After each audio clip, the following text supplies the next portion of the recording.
xuddi shu tuhmatga, xuddi shu obro'sizlantirishga, xuddi shu anaqa g'aflat uyqusiga qoldirmaydi. Hozirdan jurnalistlar, blogerlar ijtimoiy tarmoqdan to'g'ri foydalaninglar. Maqsadli foydalaninglar. Maqsadinglarni to'g'ri qo'yinglar. Prezidentimiz aytgandek, tanqid bo'lsin, asosli tanqid bo'lsin, insofli tanqid bo'lsin. Shu tanqid prezident farmoyishini bajarish, xalq uchun xizmat qilsin. Xalqqa muammosini ko'tarib chiqqan jurnalist, bloger bilan kurashishga topayotgan vaqt viloyat tuman hokimlariga aytadigan gapim. Muammo bormi? Muammoni ko'tarib chiqqan jurnalist, blogerlar bilan kurashmalaring.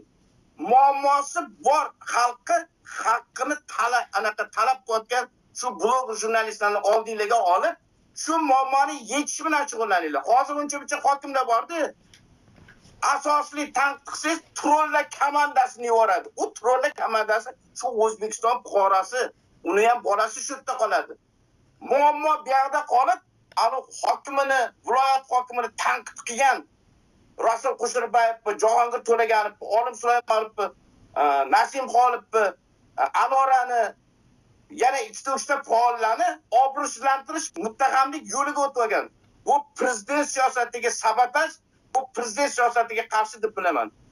Ochiqlikka, so'z erkinligini ijtimoiy tarmog'i katta qurolni prezidentimiz berib qoldi. Demak, bunga bosh vazir ham anaqa haqqi yo'q. Tuman hokimi, viloyat hokimi ham bu fitnalarni uyushtirishga haqqi yo'q. Menda fakt dalillar bor. Ijtimoiy tarmoqda bor faktni gapirsam, bir hafta o'zim ikkita telefonimni, o'g'limni, qizimni, nevaramni telefonni o'chirib qo'ygan uchun javob beradi. Ochlik e'lon qilsa, meni asosiy migratsiyadan bo'shatsa, Lavash centerdan videosini olib ijtimoiy tarmoqqa qo'ygan javob beradi va meni migratsiyadan xudo xolasa men asossiz bo'shatganini sud orqali, sud odilona hech kimga bo'ysuna olmaydi, hech kim topshiriq qila olmaydi. Sud orqali ishga tiklanib, bu moddiy, ma'naviy anaqalarni tiklanib, ertaga migratsiyada ishlab, siz bilan katta revolyutsiya qilamiz. Qaysi tumanda, qaysi hududda fuqaro qolib ketdimi Rossiyada? Uchib borib shunga yordam qilamiz. Sizda advokat bor, davlat tarafida advokat bor. Prezidentimiz pul beryapti, Vazirlar Mahkamasi, Migratsiya agentligi. Shu pul orqali uchib borib qamoqqa kirib boramiz.